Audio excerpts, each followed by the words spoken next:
প্রিয় ছাত্রছাত্রীরা, আশা করি তোমরা প্রত্যেকে ভালো আছো। আমি প্রথমে এলিট ইউটিউব চ্যানেলের ইতিহাস একাদশ শ্রেণীর সেকেন্ড সেমিস্টারের ক্লাসে প্রত্যেককে স্বাগত জানাই। তোমরা প্রত্যেকে অবগত যে আমরা সেকেন্ড সেমিস্টারের ক্লাস শুরু করেছি চতুর্থ অধ্যায়ের, এবং সেখান থেকে দুটি ক্লাস অলরেডি আমরা শেষ করেছি। এবং সেই ক্লাসগুলি যদি তোমরা না দেখে থাকো তাহলে ডেসক্রিপশন বক্সের লিঙ্কে গিয়ে সেই ক্লাসগুলো দেখে নিতে পারো, অথবা এলিট অ্যাপ ডাউনলোড করে তার মাধ্যমে তোমরা সেই ক্লাসের ভিডিওটি দেখে নিতে পারো। আর এলিট অ্যাপটি যদি তোমাদের ডাউনলোড করা থাকে তাহলে তোমাদের সুবিধাটা কি, যেমন ক্লাসের লেকচারগুলো শুনতে পারবে, তেমনি সেই অ্যাপে আমরা এই টপিকের উপর যে টপিকটা আলোচনা হচ্ছে সেই টপিকের উপর আমরা নোট দিয়ে থাকি। সেই নোটগুলো তোমরা পড়তে পারবে। তাহলে নোটগুলো যদি পড়ো এবং ভিডিও লেকচারগুলি যদি শোনো তাহলে তোমাদের ধারণাটা অনেকটা ক্লিয়ার হবে সেই টপিকের উপরে। তাহলে চলো আজকে আমরা ক্লাস শুরু করি। আজকে যে টপিক রয়েছে, আজকে টপিক হচ্ছে তোমার ইউরোপীয় প্রসঙ্গ, গ্রিক বিশ্ব রাষ্ট্র দর্শন। অর্থাৎ চতুর্থ অধ্যায়ে আমরা যে ভারতীয় প্রসঙ্গে যে রাষ্ট্রনীতি নিয়ে আলোচনা করছিলাম, সেখানে কৌটিল্যের অর্থশাস্ত্র ও রাষ্ট্রনীতি এবং জিয়াউদ্দিন বার্নির যে রাষ্ট্রনীতি সেটা আমরা আলোচনা করেছি। এবং ইউরোপীয় প্রসঙ্গে আমরা যে গ্রিক বিশ্ব রাষ্ট্র দর্শন সেটা আজকে আমরা আলোচনা করব। হেই, যদি তুমিও তোমার এক্সাম প্রিপারেশন অনেক সহজ করে তুলতে চাও তাহলে ডেসক্রিপশন বক্সের লিঙ্ক থেকে এলিট অ্যাপটি ডাউনলোড করে নাও। সেখানে তুমি প্রতিটি টপিকের ভিডিও লেকচার, স্টাডি ম্যাটেরিয়ালস এবং নোটস, কোয়েশ্চেন অ্যান্সারের সলিউশন, অডিও বুকস এবং বোর্ডের যাবতীয় ইম্পর্টেন্ট আপডেট পেয়ে যাবে। তাই অ্যাপটি ডাউনলোড করতে ভুলো না। তো চলো আবার টপিকে ফিরে যাই। তাহলে দেখো, গ্রিক বিশ্ব রাষ্ট্র দর্শন মানে এখানে রাষ্ট্র চিন্তা বা রাষ্ট্রনীতি, রাষ্ট্র দর্শন সম্পর্কে আমরা আলোচনা করব। তাহলে তোমাদের যেহেতু রাষ্ট্রের প্রকৃতি, রাষ্ট্রনীতি নিয়ে আমরা এই অধ্যায়টা চর্চা করছি, তাহলে তোমাদের মধ্যে একটা কোশ্চেন জাগতে পারে যে এই রাষ্ট্র চিন্তার যে ধারণাটা কোথা থেকে এলো? সেটা কি এশিয়া মহাদেশে এর সূত্রপাত হয়েছিল না ইউরোপীয় মহাদেশে এর সূত্রপাত হয়েছিল? এই ধরনের কোশ্চেন কিন্তু তোমাদের মধ্যে জাগ্রত হচ্ছে। তো তাহলে দেখো যে এই রাষ্ট্রচিন্তার যে ধারণাটা, এটা কিন্তু আমাদের এশিয়া মহাদেশের সূত্রপাত হয়নি, সেটা ইউরোপীয় মহাদেশে এর সূত্রপাত হয়েছিল। ইউরোপীয় মহাদেশের যে দেশটাতে এর সূত্রপাত হয়েছিল সেটা হচ্ছে গ্রিক, অর্থাৎ গ্রিস যে দেশে এর সূত্রপাত হয়েছিল। গ্রিক সভ্যতাতে এই রাষ্ট্রচিন্তার যে উৎস এটা আমরা ধরে নিতে পারি। তাহলে এই গ্রিসে তথা এথেন্সে এর সূত্রপাত হিসাবে আমরা ধরে থাকি। তাহলে তোমাদের মধ্যে আবার একটা কোশ্চেন জাগতে পারে, কেন গ্রিক দেশে এর সূত্রপাতটা হলো? এর মধ্যে আবার কোনো কিছু আছে কিনা? তাহলে এই কোশ্চেনটা আমরা যদি ব্যাখ্যা করতে যাই তাহলে আমরা অবশ্যই বলতে পারি কি যে হ্যাঁ, গ্রিস দেশে যে রাষ্ট্রচিন্তার যে বিকাশটা ঘটেছিল তার ঘটার পিছনে যেমন সেখানকার যে পরিবেশগত, প্রাকৃতিক পরিবেশগত বা সেখানকার মানুষের যে জীবন প্রণালী, ধর্মীয় কালচার, সমস্ত কিছু কিন্তু সেখানে জড়িত ছিল। তাছাড়া হচ্ছে এই গ্রিস দেশে বিশেষ করে এথেন্স, যেখানে বলা হয় যে সেখানে গণ্যমান্য ব্যক্তিদের জন্মের একটা আতুর ঘর বলা যেতে পারে। সেখানে অনেকজন এইরকম মহান ব্যক্তি সেখানে জন্মগ্রহণ করেছিল, যারা হচ্ছে পরবর্তীতে একদম মহান একজন রাষ্ট্রনীতিবিদ পরিণত হয়েছিল। তাহলে তাদের জন্ম ছিল সেই গ্রিস দেশে। যেমন আমরা নাম পাবো যে সক্রেটিস, প্লেটো, অ্যারিস্টটল, পলিবিয়াস, এই ধরনের ব্যক্তির আমরা নাম পাবো। তাহলে এদের হাত ধরেই সেই রাষ্ট্রনীতি অর্থাৎ রাষ্ট্রচিন্তা যে চর্চা সেটা কিন্তু বিকাশ লাভ করেছিল, যা পরবর্তীতে আমরা দেখতে পাবো যে রোম দেশে এর প্রভাব পড়েছিল। আমরা পরের যে ক্লাসে যে রোমের রাষ্ট্র দর্শন সম্পর্কে আলোচনা করব। তাহলে বুঝতে পারছো যে এই গ্রিস সভ্যতাকে কেন্দ্র করেই সেই রাষ্ট্র চিন্তার বা রাষ্ট্র চর্চার যে বিকাশ সেটা হয়েছিল। তো এই যে গ্রিস দেশে যে রাষ্ট্র চিন্তার যে বিকাশ ঘটেছিল, এই রাষ্ট্র চিন্তার কি বৈশিষ্ট্য ছিল সেটা কিন্তু আমাদের জানতে হবে। তাহলে সেটা যদি আমরা জানি কি যে বৈশিষ্ট্যটা কিরকম ছিল, তাহলে আমাদের যে রাষ্ট্রচিন্তা সম্পর্কে, রাষ্ট্রনীতি সম্পর্কে আমাদের ধারণাটা ক্লিয়ার হবে। অর্থাৎ গ্রিস দেশের যে দার্শনিকরা কি ভাবনা চিন্তা করেছিলেন তাদের মতামতগুলো আমাদের আলোচনা করতে হবে, তাহলে আমরা মোটামুটি ভাবে আমাদের মধ্যে ধারণা আসবে যে রাষ্ট্র দর্শন সম্পর্কে। তাহলে দেখো যে আমাদের আজকের যে আলোচনা যে গ্রিক বিশ্ব রাষ্ট্র দর্শন, সেখানে আমরা যেটা আলোচনা করব সেটা হচ্ছে রাষ্ট্রচিন্তার বৈশিষ্ট্য, গ্রিস রাষ্ট্রচিন্তার বৈশিষ্ট্যটা কিরকম ছিল সেটা আলোচনা করব, এবং এখানে যে সমস্ত মহান ব্যক্তি দার্শনিক যারা জন্মগ্রহণ করেছিলেন রাষ্ট্রনীতিবিদ, তাদের যে জীবন পরিচয় এবং তাদের যে রাষ্ট্র দর্শন, সেই বিষয়গুলো আমরা আলোচনা করব। তাহলে চলো পরের স্লাইডে কি আছে দেখা যাক। তাহলে দেখো বৈশিষ্ট্য, আমি তো বলে দিলাম যে বৈশিষ্ট্যগুলো আগে আলোচনা করব। তাহলে বৈশিষ্ট্যর প্রথমে আছে দেখো যে যুক্তির প্রাধান্য। তাহলে গ্রিস রাষ্ট্র দর্শনের রাষ্ট্রচিন্তার যে প্রধান বৈশিষ্ট্য সেটা হচ্ছে যুক্তি প্রাধান্য। এখানে সামাজিক বা রাজনৈতিক যে কোনো বিষয়, গুরুত্বপূর্ণ বিষয়, সেগুলোকে যুক্তি দিয়ে গ্রহণ করতে হবে, সেটাকে বিচার বিশ্লেষণ করতে হবে। একদম চোখ বন্ধ করে সেটাকে যে ভরসা করবো সেটা করলে হবে না। অর্থাৎ আমাদেরকে সেটা পরীক্ষা নিরীক্ষা করে যেটা যদি সম্ভব হয় কি হ্যাঁ এটা গ্রহণ করা, তাহলে গ্রহণ করতে হবে, না তো সেটাকে বাদ দিতে হবে। যেটা অস্পষ্ট আছে, যেটা অপরিষ্কার, সেই সমস্ত কোনো জিনিস এখানে স্থান পাবে না। অর্থাৎ সেটাকে আমরা যুক্তি দিয়ে গ্রহণ করব, অন্ধবিশ্বাস বা চোখ বন্ধ করে সেটাকে যে গ্রহণ করা যাবে না। তো গ্রিস রাষ্ট্র দর্শনের যে প্রধান বৈশিষ্ট্য হিসাবে আমরা এটাই রাখতে পারি যে এখানে যে যুক্তি প্রাধান্য আছে, যুক্তি দিয়ে সমস্ত কিছুকে গ্রহণ করা হতো। দ্বিতীয় বৈশিষ্ট্য কি আছে দেখবো, ধর্ম বিবেকতা। দেখো আজ বর্তমান সময় দাঁড়িয়ে আমরা ধর্মকে প্রচুর প্রাধান্য দিচ্ছি, ধর্মটাকে আগে রাখা হচ্ছে। অনেক দেশে আছে যে সেখানে ধর্মমন্ত্রী রাখা হচ্ছে। তাহলে বুঝতে পারছো যে ধর্মের ভিত্তিতে যে রাষ্ট্রের নাম দেওয়া হচ্ছে। তাহলে এই সমস্ত কিছু রয়েছে, আজকে বর্তমানে আমরা ধর্মটাকে আগে রাখছি। কিন্তু যে গ্রিস রাষ্ট্র চর্চা থেকে আমরা দেখতে পাচ্ছি রাষ্ট্রনীতিতে, দর্শনে, যে সেখানে ধর্ম বিমুখতা, অর্থাৎ এখানে ধর্মকে অতটা গুরুত্ব দেওয়া হচ্ছে না, ধর্মকে বেশি গুরুত্ব দেওয়া হচ্ছে না। অর্থাৎ ধর্মকে বাইরে রেখে রাষ্ট্র উন্নতির জন্য যেটা প্রয়োজনীয় পদক্ষেপ সেটাকে গ্রহণ করার কথা বলা হচ্ছে। সেখানে যদি ধর্ম যদি আগে চলে আসে, তো তাহলে রাষ্ট্রের উন্নতির ক্ষেত্রে ধর্মটাকে সাইডে সরিয়ে রাখতে হবে। অর্থাৎ এখানে হচ্ছে যে প্রধান যে রাষ্ট্র যে উন্নয়নের জন্য যে সমস্ত যে কর্ম করা দরকার বা পদক্ষেপ গ্রহণ করা দরকার সেটা গ্রহণ করতে হবে। সেক্ষেত্রে যদি ধর্ম যদি সামনে আসে, তো ধর্মকে সাইডে রেখে সেই কাজটা করতে হবে। তাহলে দ্বিতীয় বৈশিষ্ট্য কি আছে দেখবো, রাষ্ট্র পরিচালনায় নাগরিকদের অংশগ্রহণ। তাহলে গ্রিক রাষ্ট্র দর্শনের যে বৈশিষ্ট্য হিসাবে রাষ্ট্র পরিচালনায় নাগরিকদের অংশগ্রহণ, অর্থাৎ এখানে নাগরিককে বেশি গুরুত্ব দেওয়া হয়েছে। অর্থাৎ রাষ্ট্র পরিচালনার জন্য নাগরিকদেরকে অবশ্যই তাদের একটা সুযোগ দিতে হবে। অর্থাৎ এখানে যোগ্যতাকে, অর্থাৎ কোনো একজন ব্যক্তি যদি যোগ্য ব্যক্তি হয়, গুণী ব্যক্তি হয়, এবং সে ব্যক্তি যদি রাষ্ট্রের উন্নয়নের জন্য, ডেভেলপমেন্টের জন্য যদি কোনো একটা ভালো যদি পরামর্শ দেন, তো তাহলে সেই পরামর্শটা গ্রহণ করতে হবে।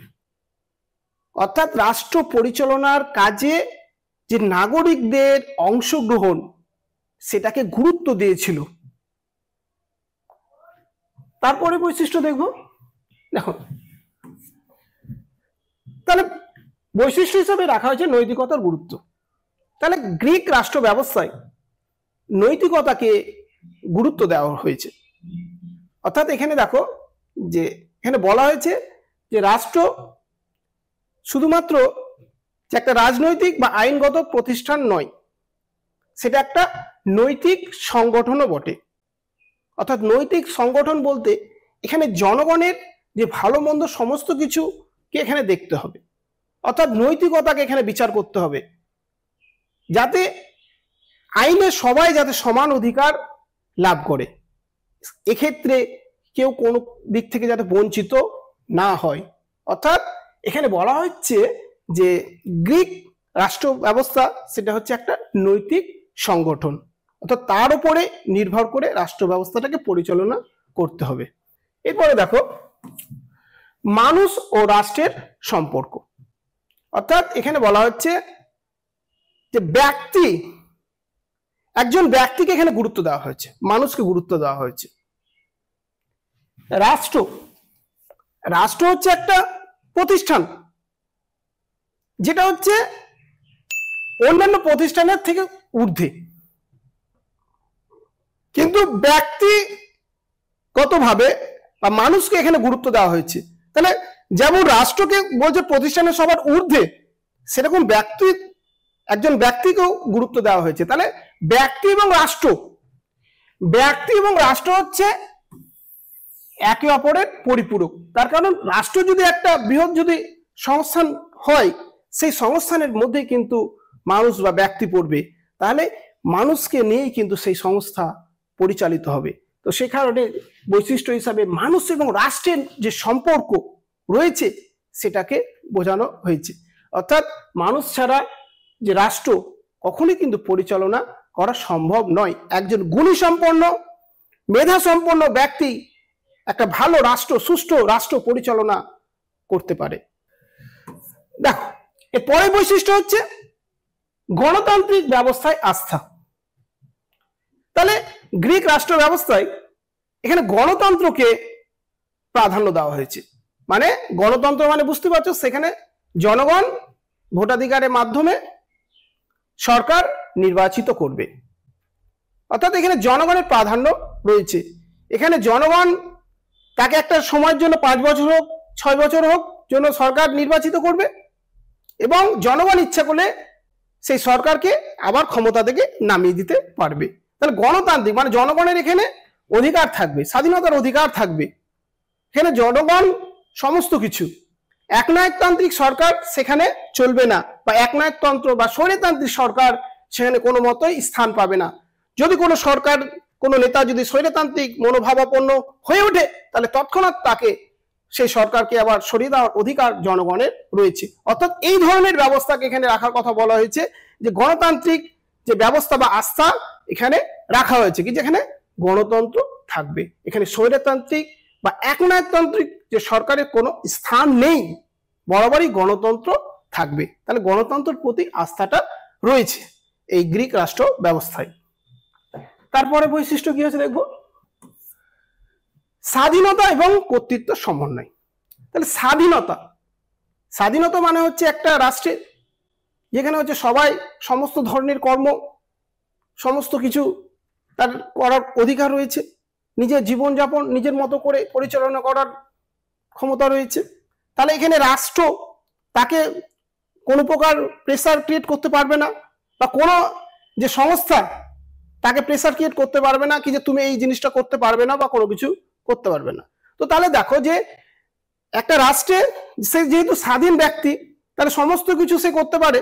তো তাহলে কোনো যে সংগঠন দ্বারা কোনো প্রকার হুমকি সে গ্রহণ করবে না, বা কেউ একটা কিছু বললো সেটা গ্রহণ করবে না। তার যদি সেটা ইচ্ছে হয় তাহলে সেটা করতে পারবে। সে কারণে বলছে দেখো যে স্বাধীনতা এবং কর্তৃত্বের সমন্বয়। অর্থাৎ এখানে স্বাধীনতা থাকবে, কর্তৃত্ব থাকবে, তোমার সমস্ত কিছু তুমি করতে পারবে, তোমার সব কিছুতে তোমার অধিকার রয়েছে, তোমার এখানে কেউ কোনো প্রকার বাধা ক্রিয়েট করবে না। সেখানে রাষ্ট্র দর্শনের বৈশিষ্ট্য হিসাবে সেখানে রাখা হয়েছে যে স্বাধীনতা এবং সেই কর্তৃত্বের যে সমন্বয়, এটাকে এখানে রাখা হয়েছে। পরের বৈশিষ্ট্য কি আছে দেখবো, বৈচিত্র্য এবং বৈপরত্য। অর্থাৎ দেখো যে গ্রিক যে রাষ্ট্রচিন্তা, রাষ্ট্র দর্শনের বৈশিষ্ট্য হিসাবে যে বৈচিত্র্যর কথা বলা হয়েছে, বৈচিত্র্য বৈপরত্য মানে হচ্ছে দেখো যে গ্রিস দেশে বিভিন্ন মহান ব্যক্তিদের জন্মগ্রহণ হয়েছে, এবং তাদের যে রাষ্ট্রচিন্তা এক একজনের এক এক রকমের, আলাদা আলাদা। যেমন ধরো কি যে সক্রেটিস তিনি এক ধরনের যুক্তি দিয়েছে, তারপরে হচ্ছে প্লেটো তিনি এক ধরনের যুক্তি দিয়েছে, অ্যারিস্টটল তিনি এক ধরনের যুক্তি দিয়েছে, পলিবিয়াস তিনি এক ধরনের যুক্তি দিয়েছে। তাহলে দেখো যে এখানে যে রাষ্ট্র দর্শনের ক্ষেত্রে যে একটা বৈচিত্র্যের সমাহার, অর্থাৎ এখানে বিভিন্ন ধরনের বৈচিত্র্য রয়েছে এবং সমস্ত কিছুকে এখানে গ্রহণ করা হয়েছে। যে সক্রেটিস এক বলেছে, তার যে শিষ্য গ্রহণ করেছে প্লেটো, সে প্লেটো আবার তার বিরোধিতা করছে, কিন্তু আবার কিছুটা সে গ্রহণ করছে।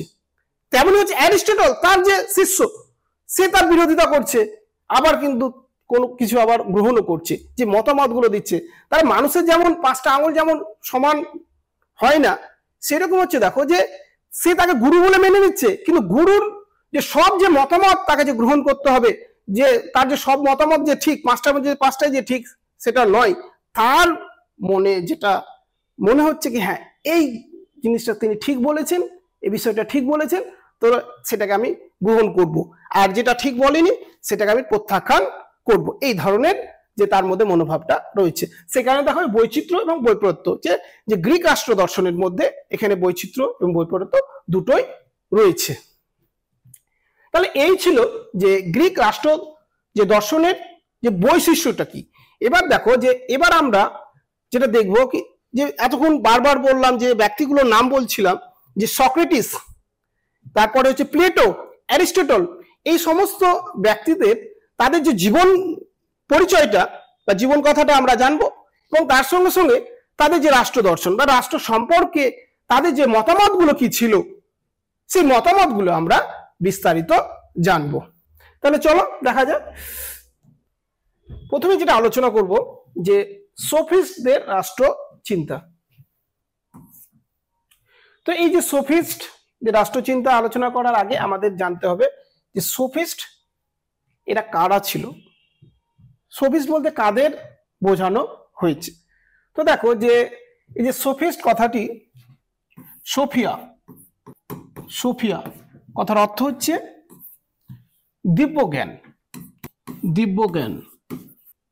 দিব্যজ্ঞান, এই সোফিয়া কথা থেকে যে সোফিস্ট কথাটি এসেছে। তাহলে সোফিস্ট কথাটি অর্থ কি, যে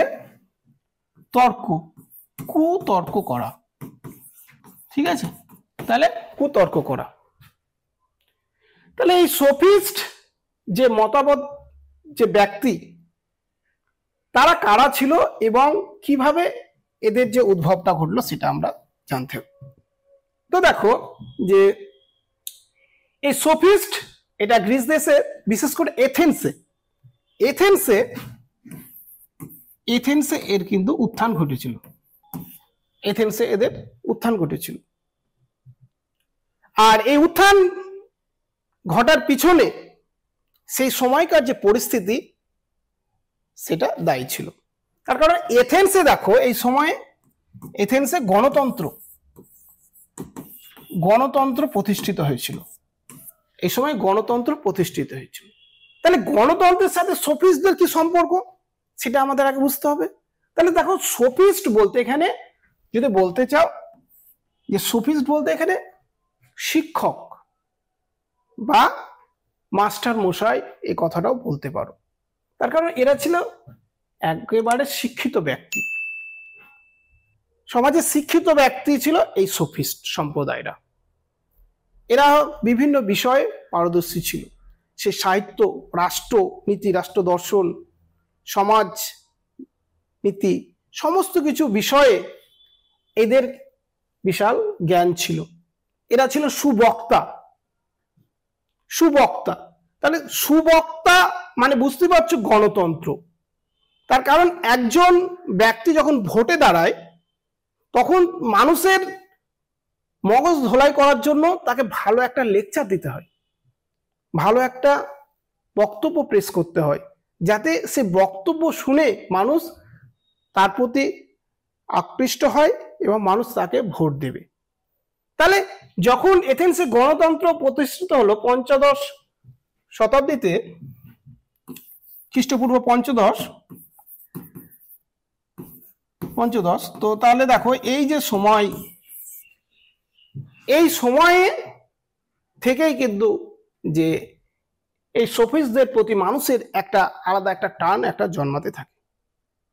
তার কারণ বিভিন্ন যে সভা বা সমিতি যখন করা হচ্ছে, সেখানে যে একটা বিরোধী দলের সঙ্গে যখন একটা তর্কে যখন বসছে, এবং সেই তর্কে জেতার জন্য তাকে দরকার সেই সম্পর্কে ভালোভাবে জ্ঞান অর্জন, আর সেই জ্ঞান অর্জন করার জন্য যেতে হতো কাদের কাছে? সফিস্টদের কাছে। অর্থাৎ এই সফিস্টরা ছিল যে গ্রিক সমাজের একেবারে শিক্ষিত ব্যক্তি। এদের কাছাকাছি যাওয়া মানে হচ্ছে কোথায় পৌঁছানো? এদের কাছাকাছি যাওয়া মানে হচ্ছে ইউনিভার্সিটিতে পৌঁছানো। ইউনিভার্সিটি মানে বুঝতে পারছো? ইউনিভার্সিটিতে হচ্ছে পৌঁছানো হচ্ছে সমান, মানে হচ্ছে বিশ্ববিদ্যালয়ে পৌঁছানো হচ্ছে সমান, মানে তাদের কাছে যাওয়া, তাদের কাছ থেকে জ্ঞান অর্জন করা। মানে আমরা কি বিশ্ববিদ্যালয় কি করতে যাই? বিশ্ববিদ্যালয়ে যাই আমরা মাস্টার ডিগ্রি করতে যাই, বা এমফিল করতে যাই, পিএইচডি করতে যাই, রিসার্চ সংক্রান্ত। তাহলে এদের কাছাকাছি যাওয়া মানে হচ্ছে বলা হচ্ছে যে বিশ্ববিদ্যালয়ে পৌঁছানো। এবং এই সমস্ত যে ব্যক্তিদের কাছে যাওয়া মানে হচ্ছে যে বিশ্ববিদ্যালয়ে পৌঁছানো, মানে সেখানে গিয়ে আমরা বিশ্ববিদ্যালয়ে গিয়ে যেমন হচ্ছে জ্ঞান অর্জন করে থাকি, সেরকম এদের কাছে গিয়ে আমরা জ্ঞান অর্জন করতে থাকি। এবং এই যে পঞ্চদশ শতাব্দীতে যখন এথেন্সে যে গণতান্ত্রিক যে শাসন ব্যবস্থা যখন শুরু হয়ে যাচ্ছে, তখন হচ্ছে কি এই গণতান্ত্রিক শাসন ব্যবস্থা যখন শুরু হচ্ছে, তখন এই সফিস্টদের কিন্তু চাহিদা একদম প্রচুর পরিমাণে বেড়ে যাচ্ছে। আর সফিস্টদের যে চিন্তাধারা বা তাদের যে চিন্তাধারার সঙ্গে এথেন্সবাসীরা তাদের মিল খুঁজে পাচ্ছিল যে হ্যাঁ, এই গণতান্ত্রিক শাসন ব্যবস্থা যেহেতু এখন প্রচলিত, তাহলে আমাদেরকে এই সমস্ত বিষয়ে ভালোভাবে জ্ঞান অর্জন করতে হবে। আর এই জ্ঞান প্রদান একমাত্র করতে পারে সেটা হচ্ছে সফিস্টরা। তাহলে এই উল্লেখযোগ্য দুইজন সফিস্টের নাম এখানে আমি রেখেছি। একজন হচ্ছে প্রোটোগোরাস, যে আনুমানিক খ্রিস্টপূর্ব 500 থেকে 430 অব্দ পর্যন্ত তিনি ছিলেন। আর একজন হচ্ছে অ্যান্টিওফর, আনুমানিক খ্রিস্টপূর্ব 480 থেকে 411 অব্দি তিনি ছিলেন। এই দুজন সফিস্টদের নাম আমি বললাম। তাহলে দুজন যে ব্যক্তির নাম বলা, একজন হচ্ছে প্রোটোগোরাস আর একজন হচ্ছে অ্যান্টিফোন। তাহলে প্রোটোগোরাস সম্পর্কে আগে আমরা জানবো। খ্রিস্টপূর্ব 500 খ্রিস্টাব্দে তিনি জন্মগ্রহণ করেছিলেন এবং তার মৃত্যু হয়েছিল 430 অব্দে। তাহলে প্রোটোগোরাস সক্রেটিসের আগে তিনি আধ্যাত্মবাদী ব্যাখ্যা করেছিলেন। অর্থাৎ তিনি বলেছিলেন যে মানুষ হলো সমস্ত বিচারের মাপকাঠি। অর্থাৎ মানুষকে তিনি এখানে গুরুত্ব দিয়েছিলেন। তিনি বলতেন যে ইন্দ্রিয় গ্রাহ্য নয় এমন বিষয়কে তিনি গ্রহণ করবেন না বা করতে পালন করেছেন। অর্থাৎ তিনি বলতে চেয়েছেন যে সত্য সুন্দর বিষয়টা হচ্ছে আপেক্ষিক। অর্থাৎ এখানে যে চরম বা পরম সত্য বলে কিছু নেই, যেটা ইন্দ্রিয় গ্রাহ্য এবং যেটা আমি চোখে দেখছি এবং তার ভিত্তিতে যে সত্য নির্ধারিত হয় এবং সত্য পরম সত্য এবং সত্য সেটা নির্ধারিত হয়। অর্থাৎ ইন্দ্রিয় গ্রাহ্য, আমি চোখে দেখার উপরেই সেটা বিচার হবে যে কতটা সঠিক এবং কতটা ভুল। অর্থাৎ ইন্দ্রিয় গ্রাহ্য নয় এমন বিষয়কে তিনি গ্রহণ করতে বারণ করেছেন। এক্ষেত্রে বলতে পারো যে প্রোটোগোরাস যে আধ্যাত্মিকবাদী একজন ছিলেন এবং তার যে ব্যাখ্যার মধ্যে দিয়ে তিনি এটা একদম স্পষ্টভাবে বোঝাতে চেয়েছেন। এছাড়াও প্রোটোগোরাস যে রাষ্ট্রনীতিকে তিনি যে একেবারে অস্বীকার করেছেন তা নয়।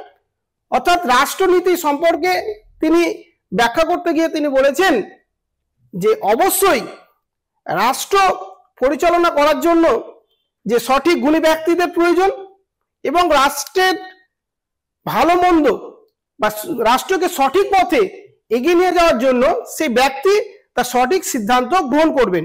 এবং যদি কোনো ব্যক্তি অন্যায় করে বা কোনো ভুল পথে যায়, তাহলে অবশ্যই রাষ্ট্র সেই ব্যক্তিকে শাস্তি প্রদান করবেন।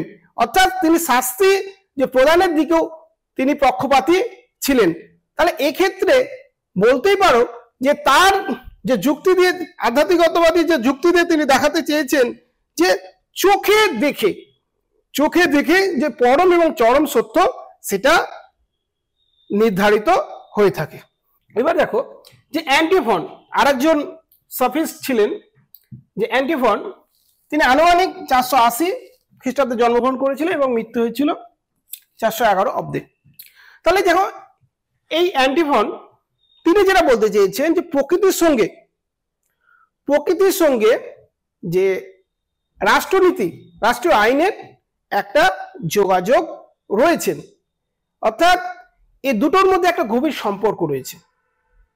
তিনি আবার বলছেন যে রাষ্ট্রীয় আইন অপেক্ষা যে প্রাকৃতিক আইনটা হচ্ছে বেটার, রাষ্ট্রীয় আইন অপেক্ষা প্রাকৃতিক আইনটা বেটার। তাহলে এই যে কথাটার মধ্যে দিয়ে তিনি এক সমালোচনার মুখে পড়েছেন, যেহেতু রাষ্ট্রীয় আইনকে তিনি এখানে ছোট করে দেখিয়েছেন, তাহলে প্রাকৃতিক আইন যদি সেখানে যদি প্রকৃতির আইনকে যদি এখানে তিনি বড় করে দেখানোর চেষ্টা করেছে, তাহলে প্রকৃতির আইনকে বড় করে দেখা মানে হচ্ছে রাষ্ট্রীয় আইনকে ছোট করে দেখা। তাহলে প্রকৃতির নিয়মে যদি সবকিছু যদি সঠিক পথে এগোতো তাহলে তো খুব ভালো হতো, কিন্তু বাস্তবে তো প্রকৃতির আইন অনুসারে তো সবকিছু ঘটে না, আমাদেরকে চলতে হয় রাষ্ট্রীয় আইনের ওপর ভিত্তি করে। তো সেই কারণে এই অ্যান্টিফন তার যে আলোচনা প্রসঙ্গে তিনি বারবার সমালোচনার মুখে পড়েছেন, বিশেষ করে পরবর্তী যে দার্শনিকগণ, বিশেষ করে সক্রেটিস, তারপরে অ্যারিস্টটল, এরাও কিন্তু এর বিরোধিতা করেছেন, এই সফিস্টদের বিরোধিতা করেছেন। তাহলে সফিস্টরা আমরা এক কথায় বলতে পারি এরা গ্রিক সমাজের গণ্যমান্য ব্যক্তি এবং শিক্ষক বা শিক্ষা দানকারী ব্যক্তি ছিলেন, এবং এদের একটা সময়ে এদের গুরুত্বটা ছিল অস্বাভাবিক, এদের গুরুত্বকে অস্বীকার করা যায় না। তার কারণ সক্রেটিস, প্লেটো, পলিবিয়াস, অ্যারিস্টটল এদের আলোচনার আগে এই সফিস্টদের যে আলোচনার মাধ্যমে আমরা রাষ্ট্রীয় নীতি বা রাষ্ট্রীয় চিন্তা চর্চা এগুলো কিন্তু আমরা জানতে পেরেছি। অর্থাৎ এই সফিস্টদের যে একটা বিশেষ অবদান রয়েছিল, বিশেষ করে যে পঞ্চদশ শতাব্দীতে যখন গণতন্ত্র প্রতিষ্ঠিত হচ্ছে এথেন্সে, এই সফিস্টদের যে চাহিদা প্রচুর পরিমাণে বেড়ে গিয়েছিল। এর পরবর্তীতে কি আছে দেখব। সক্রেটিস প্রাচীন গ্রিসের একজন জনপ্রিয় রাষ্ট্রবিদ ছিলেন এই সক্রেটিস, একেধারে রাষ্ট্রবিদ, দার্শনিক, সমস্ত কিছু ছিলেন। এই সক্রেটিস তিনি জন্মগ্রহণ করেছিলেন 469 খ্রিস্টপূর্বাব্দে এবং মৃত্যুবরণ করেছিলেন 399 খ্রিস্টপূর্বাব্দে। তাহলে এই সক্রেটিস তার যে জীবন পরিচয়টা যদি আমরা দেখি তাহলে ছিল একেবারে ট্র্যাজেডিতে ভরা, অতটা সহজ ছিল না। তার পিতা ছিলেন সফর নিষ্ফাস এবং মাতা ছিলেন ফিনারিটি। তাহলে দেখো যে তার পিতা একেবারে তিনি যে একদম হাইফাই কোনো ঘরের ছেলে ছিলেন তা নয়, অর্থাৎ কোনো অভিজাত পরিবারের সন্তান ছিলেন না। তার পিতা ছিলেন খুবই গরিব, অর্থাৎ যে পেশার সঙ্গে তিনি যুক্ত ছিলেন, তিনি প্রস্তর ভাঙা, মানে প্রস্তরকে ভাঙার যে কাজগুলো হয় না, সেই কাজগুলো তিনি করতেন। অর্থাৎ পাহাড় যে ভাঙা, প্রস্তর ভাঙার সেই কাজ কিন্তু তিনি করতেন, পাথর ভাঙা। তাহলে সেই কাজে একজন কর্মী ছিলেন। তাহলে তার যে অবস্থাটা কিরকম ছিল আমরা বর্তমানে বুঝতেই পারছি। তো সেই কাজের সাথে সক্রেটিস যুক্ত হয়েছিলেন প্রথম দিকে, সেই কাজের সঙ্গে যুক্ত হয়েছিলেন, এবং তার মা ফিনারিটি তিনি ধাত্রীর কাজ করতেন। তাহলে বুঝতেই পারছো যে মা বাবা দুইজনেই ছিল একেবারে গরিব ঘরে। তাহলে সক্রেটিস তাহলে কি রকম অবস্থাতে তিনি মানুষ হয়েছে বুঝতেই পারছো। এই অবস্থা থেকে তিনি ছোটবেলা থেকে যে গণিত শাস্ত্র, সাহিত্য, ভাষাতত্ত্ব, রাষ্ট্র দর্শন ইত্যাদি বিষয়ে, দর্শন শাস্ত্র ইত্যাদি বিষয়ে তিনি জ্ঞান অর্জন করেছিলেন।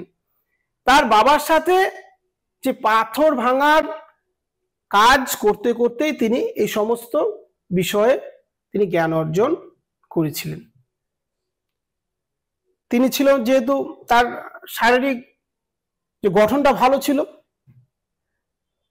তার বাবার সঙ্গে এই কাজ করার ফল তিনি প্রচন্ড পরিশ্রমী এবং কঠোর পরিশ্রমী হয়ে উঠেছিলেন। এর ফলে তার মনে জাগ্রত হয়েছিল কি যে আমি সেনাবাহিনীতে যোগদান করব। এরপরে তিনি সেনাবাহিনীতে যোগদান করেছিলেন। তাহলে গ্রিসের যে সেনাবাহিনীতেও তিনি কাজ করেছিলেন, ঠিক আছে, সেনাবাহিনীতেও তিনি কাজ করেছিলেন এবং সেখানেও ভালোভাবে তিনি সুনাম অর্জন করেছিলেন। এবং সেখান থেকে সেনাবাহিনীতে একজন সরকারি কর্মচারী হিসাবে নিয়োগ হওয়ার পর তার যে বিভিন্ন বিষয়ের প্রতি জ্ঞান অর্জন করার যে চাহিদা, সেই চাহিদা কিন্তু আরো বাড়তে থাকে এবং সেই থেকে তার মধ্যে বিভিন্ন বিষয়ের প্রতি আকৃষ্ট হয় এবং তার এই যে চিন্তা ভাবনা যে সংস্কারপন্থীদের নজর কাড়ে এবং সংস্কারপন্থীরা তার এই চিন্তা ভাবনাকে তারা মর্যাদা দিয়েছিল এবং এইভাবে তিনি আস্তে আস্তে সামনের দিকে এগিয়ে যেতে থাকে। সক্রেটিস নিজে কোনো যে গ্রন্থ লিখে যাননি, সে কারণে সে সম্পর্কে জানতে হলে তার যে পরবর্তী তার শিষ্য তাদের যে বইগুলো সেগুলোর উপর আমাদের নির্ভর করতে হয়।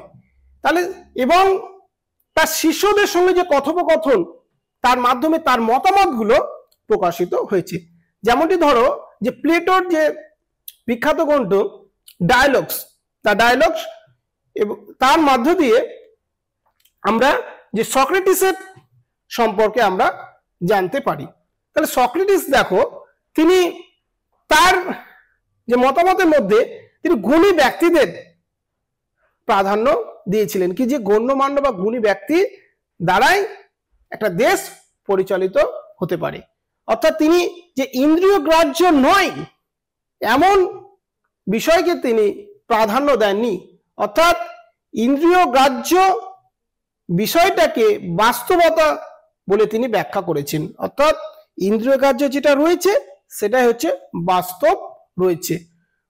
তো সক্রেটিস তার যে নব্য সমাজতত্ত্ব সেটাকে তার যে শিষ্যরা গ্রহণ করেননি, অর্থাৎ সেটা তার শিষ্যরাই গ্রহণ করেনি, আবার অনেকে আবার সেটাকে প্রাধান্য দিয়েছে।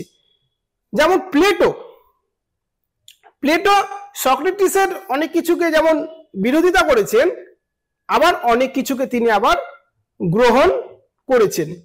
তাহলে সক্রেটিসের যে মতামতকে তার শিষ্যরা যেমন গ্রহণ করেছে আবার প্রত্যাখ্যান করেছেন। তাহলে সক্রেটিসের প্রধান যে বক্তব্য যেটা ছিল যে রাষ্ট্র ব্যবস্থা পরিচালনার জন্য গুণী বা গণ্যমান্য ব্যক্তিদের প্রয়োজন এবং তাদের হাত ধরে গুণী বা জ্ঞানী বা সৎ দার্শনিকদের দ্বারাই রাষ্ট্র পরিচালনা করা সম্ভব হয়।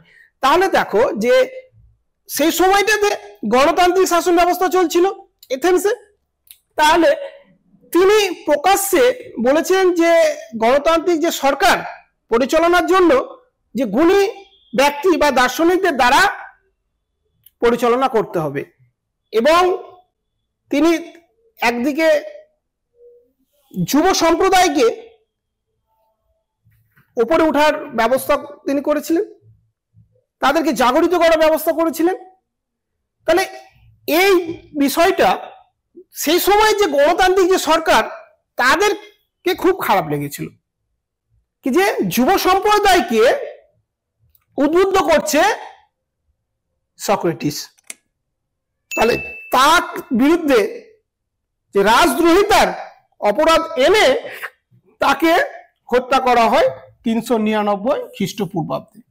তাহলে বুঝতে পারছো যে সক্রেটিস তিনি রাষ্ট্র ব্যবস্থা পরিচালনা করার জন্য তিনি সঠিক পথের দিশা দেখিয়ে দিয়েছিলেন, কিন্তু গণতান্ত্রিক যে সরকার সেই সময় নিশ্চয়ই তাহলে ভালো ছিল না, এটা আমরা বুঝতেই পারছি। এত সক্রেটিসের মতন ব্যক্তিকে মৃত্যুদণ্ডে দণ্ডিত করতো না। তাহলে পরবর্তীতে কি আছে দেখবো। দেখো এবার হচ্ছে প্লেটো। প্লেটোর আসল নাম হচ্ছে অ্যারিস্টোকিলিস। অ্যারিস্টোক্লিলিস। তিনি 427 খ্রিস্টপূর্বাব্দে জন্মগ্রহণ করেছিলেন।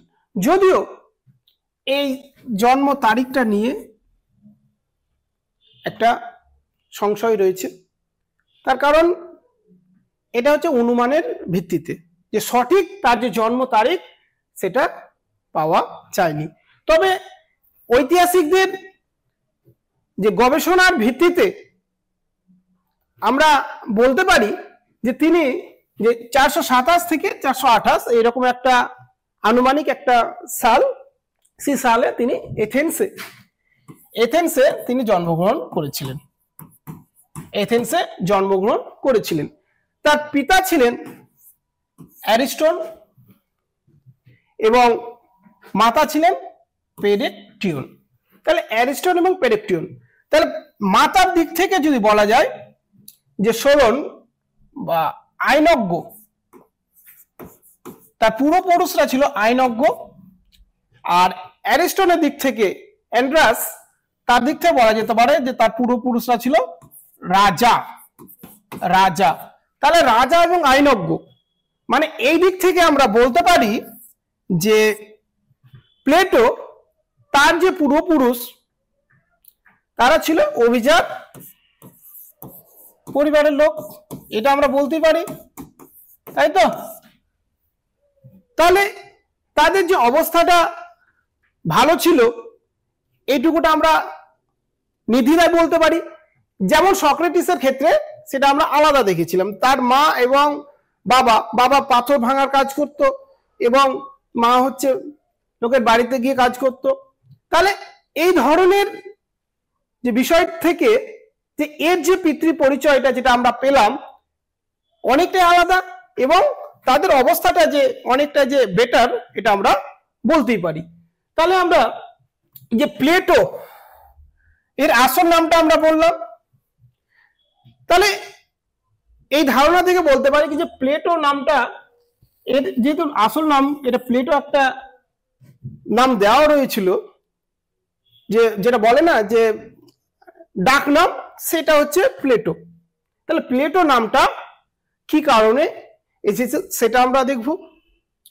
তাহলে এটা দেখার আগে আমরা যেটা জানবো যে প্লেটো তিনি কোন কোন বিষয়ের প্রতি শিক্ষা লাভ করেছিলেন বা কোন কোন বিষয় তাকে ভালো লাগতো। তাহলে অন্যান্য যে ছেলে মেয়েদের মতো যে এথেন্সের যে সাহিত্য, সঙ্গীত, শরীরচর্চা, এই সমস্ত বিষয়ে তিনি শিক্ষা লাভ করেছিলেন। তাহলে শরীরচর্চা বিষয়ে তিনি শিক্ষা লাভ করেছিলেন। তাহলে এবার দেখো যে শিক্ষাগত বা কোন কোন বিষয়ে যে শিক্ষা লাভ করেছে সেটা আমরা জানতে পারলাম। তাহলে এবার জানবো যে প্লেটো নামটা কিভাবে এসেছিল। তাহলে প্লেটো নামটা দেখো যে এসেছিল, তার কারণ যে প্লেটো নামটা এসেছিল যে তার যে বিশাল দেহ, বিশাল শরীর, হাত পা মোটা বা ওজন, সমস্ত কিছু দিক থেকে তাকে ডাক নাম হিসাবে বা তাকে ডাকা হতো প্লেটো হিসাবে। তার যে একদম সুষম একটা পরিগঠিত একটা দেহের জন্য তাকে এই নামটা কিন্তু দেওয়া হয়েছিল প্লেটো।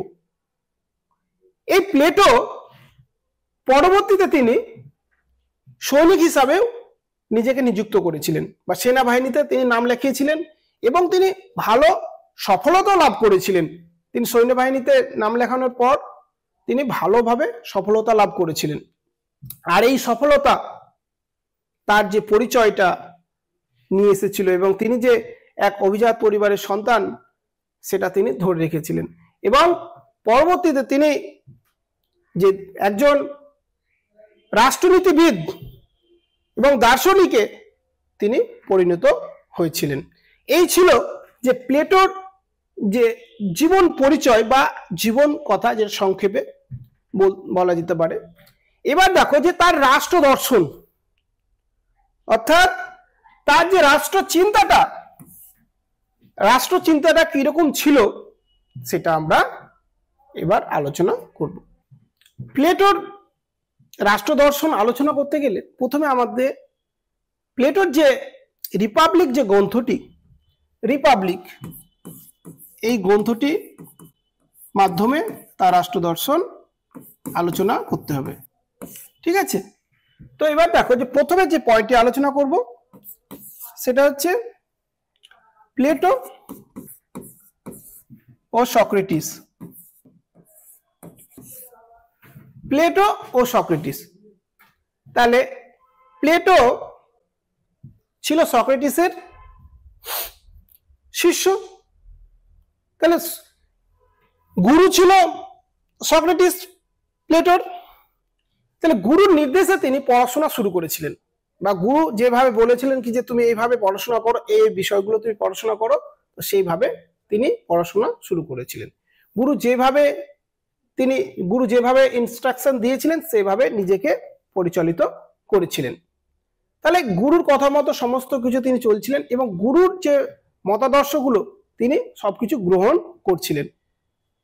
এবার দেখো যে গুরু অর্থাৎ সক্রেটিস যেটা বলেছিলেন যে গুণী গণ্যমান্য সৎ যে দার্শনিক দ্বারা যে রাষ্ট্র পরিচালনা, এই বিষয়টির ওপরও প্লেটো তিনি সিলমোহর দিয়েছিলেন কি যে হ্যাঁ, এই বিষয়টা তিনি যেটা বলেছেন যে একটা সুষ্ঠু রাষ্ট্র পরিচালনার জন্য যে গুণী সৎ দার্শনিকদের প্রয়োজন, এ কথাটা তিনি স্বীকার করেছিলেন।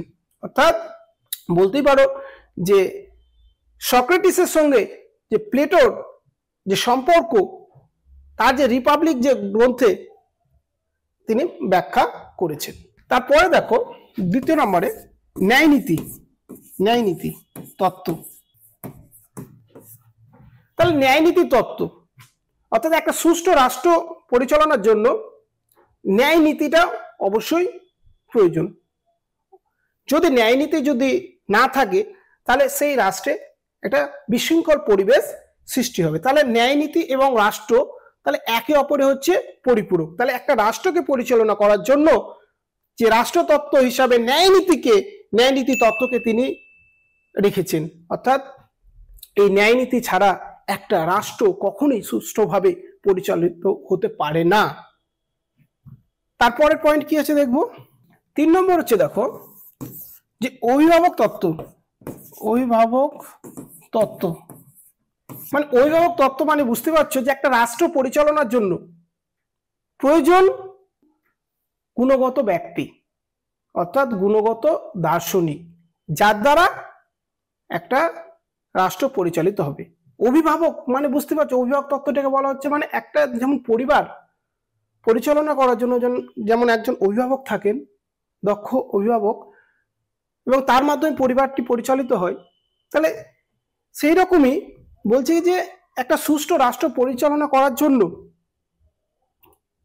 গুণমান সম্পন্ন দার্শনিক বা ব্যক্তির প্রয়োজন, যার দ্বারা যে রাষ্ট্রটি পরিচালিত হবে।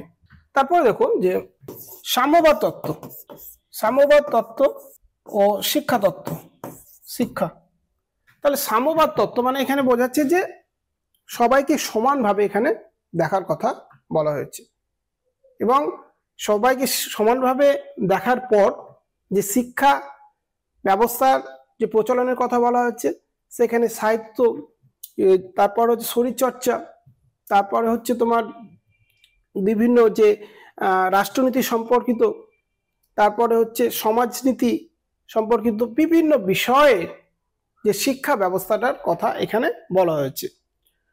তাহলে দেখো যে এখানে যে সাম্যবাদ এবং শিক্ষা তত্ত্বের মধ্যে দিয়ে রিপাবলিক গ্রন্থে প্লেটো তিনি ব্যাখ্যা করতে চেয়েছেন যে একটা রাষ্ট্র ব্যবস্থা ভালোভাবে পরিচালনার জন্য এটা প্রয়োজন।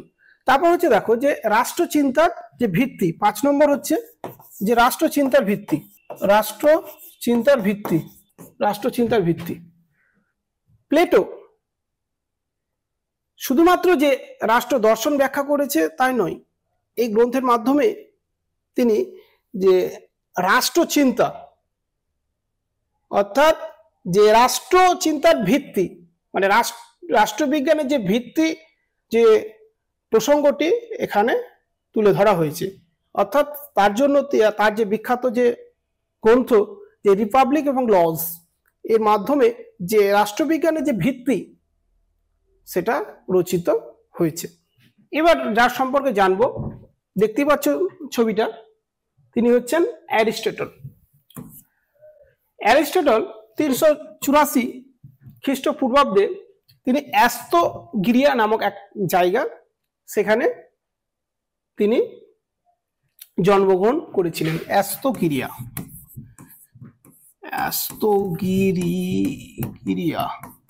নামক জায়গায় তিনি জন্মগ্রহণ করেছিলেন। তার পিতা কে ছিলেন? নিকোমেকাস, এবং মাতা ছিলেন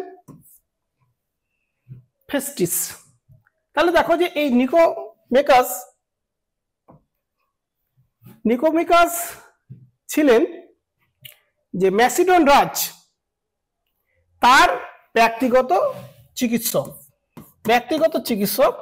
চিকিৎসক ছিলেন। তাহলে বলতে পারো যে তার পিতা ছিল চিকিৎসক,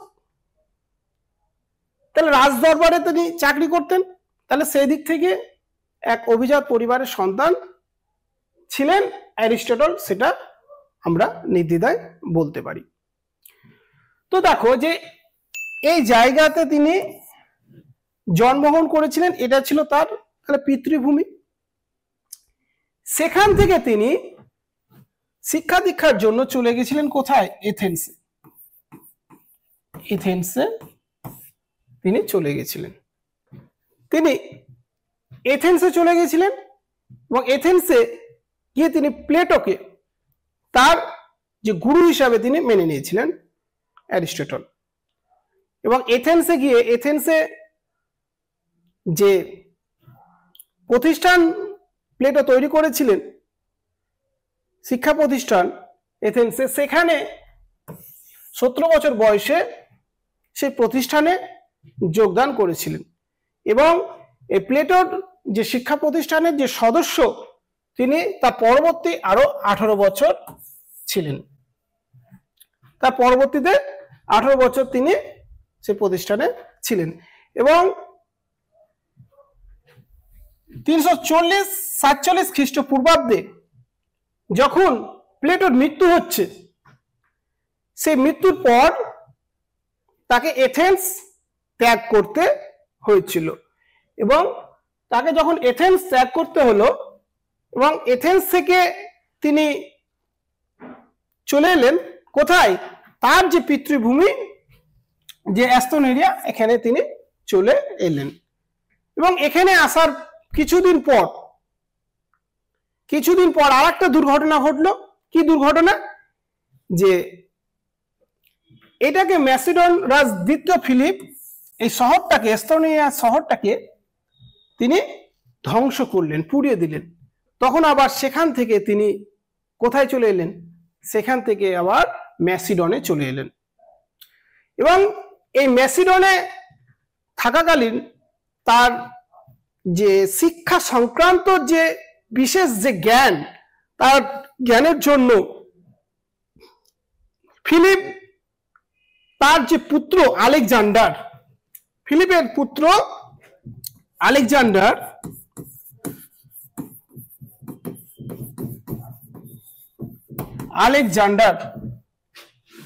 এই আলেকজান্ডারের শিক্ষক হিসাবে তাকে নিয়োগ করলেন রাজদরবারে। তাহলে ভালো একটা তিনি কর্মসংস্থান পেয়ে গেলেন, যে শিক্ষা বা জ্ঞান প্রদানের জন্য তিনি ফিলিপ পুত্র আলেকজান্ডারকে পেয়ে গেলেন। তাহলে এই আলেকজান্ডারকে তিনি শিক্ষাদান দিতে থাকেন এবং তার সাথে সাথে যে তিনি তার দর্শন যে চিন্তা ভাবনার আরো বিকাশ, রাষ্ট্র চিন্তা ভাবনা আরো বিকাশ ঘটতে থাকছে। এবং আলেকজান্ডারের মৃত্যু হয়েছিল 323 খ্রিস্টপূর্বাব্দ। এই আলেকজান্ডারের মৃত্যু হলে তার কাজও শেষ হয়ে যায় বা তার কর্মসংস্থান হারায় এবং শেষ পর্যন্ত তিনি 322 খ্রিস্টপূর্বাব্দে তিনি মৃত্যুবরণ করেন। এই ছিল তার জীবন পরিচয়। এবং এবার আমরা জানব এই অ্যারিস্টটল মহান ব্যক্তির যে রাষ্ট্র দর্শন বা রাষ্ট্র সম্পর্কে তিনি কি বলেছিলেন সে বিষয়টা আমরা জানব। অ্যারিস্টটলের রাষ্ট্র দর্শন, প্লেটোর যে রাষ্ট্র দর্শন, এই দুটি রাষ্ট্র দর্শনকে যদি কম্পেয়ার করা যায় এবং সেক্ষেত্রে যে অ্যারিস্টটল প্লেটের যে রাষ্ট্র দর্শনের অনেক কিছু তিনি খণ্ডন করেছেন। অ্যারিস্টটলের মতে ব্যক্তির আগে রাষ্ট্রের উৎপত্তি ঘটেছিল, আর তিনি এই রাষ্ট্র ব্যবস্থাটাকে জীবদের সঙ্গে তুলনা করেছিলেন। তিনি রাষ্ট্র পরিচালনার ক্ষেত্রে তিনি শ্রেণীকে 6টি ভাগে ভাগ করেছেন, 6টি শ্রেণীতে ভাগ করেছেন। কয়টি? 6টি। তাহলে প্রথমে যেটা রয়েছে শাসক শ্রেণী, তারপর রয়েছে পুরোহিত শ্রেণী, তারপর রয়েছে সেনাবাহিনী, তারপর রয়েছে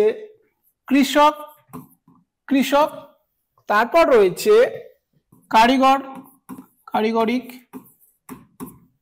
তারপর শেষে রয়েছে বণিক শ্রেণী।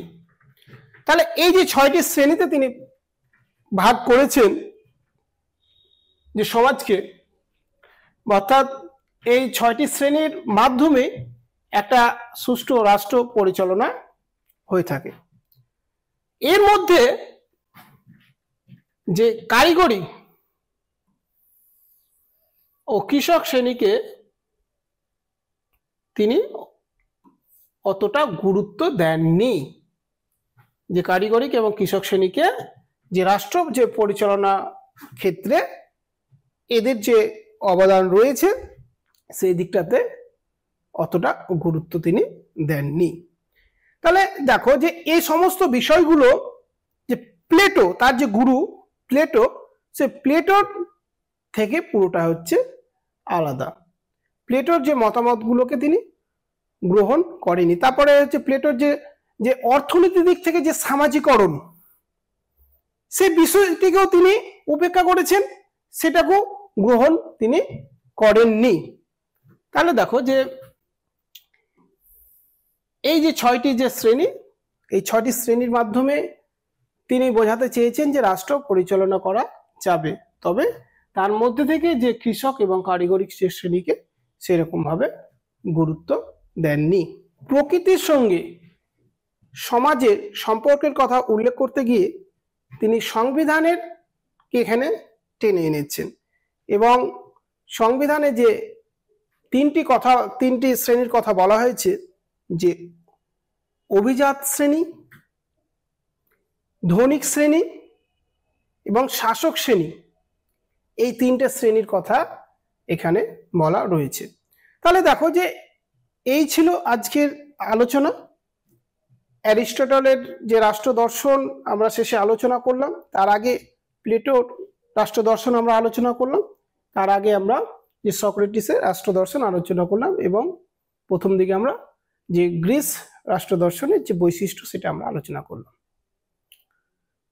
এই ক্লাসটি যদি তোমাদের ভালো লেগে থাকে অবশ্যই লাইক, কমেন্ট এবং শেয়ার করবে এবং এলিট ইউটিউব চ্যানেলটি যদি সাবস্ক্রাইব না করে থাকো তো সাবস্ক্রাইব করে আমাদের পাশে থাকবে। ধন্যবাদ। এই ধরনের এডুকেশনাল ভিডিও আরও দেখতে চ্যানেলটিকে সাবস্ক্রাইব করে এলিট পরিবারের মেম্বার হয়ে যাও। Thank you so much and always remember, knowledge worth sharing.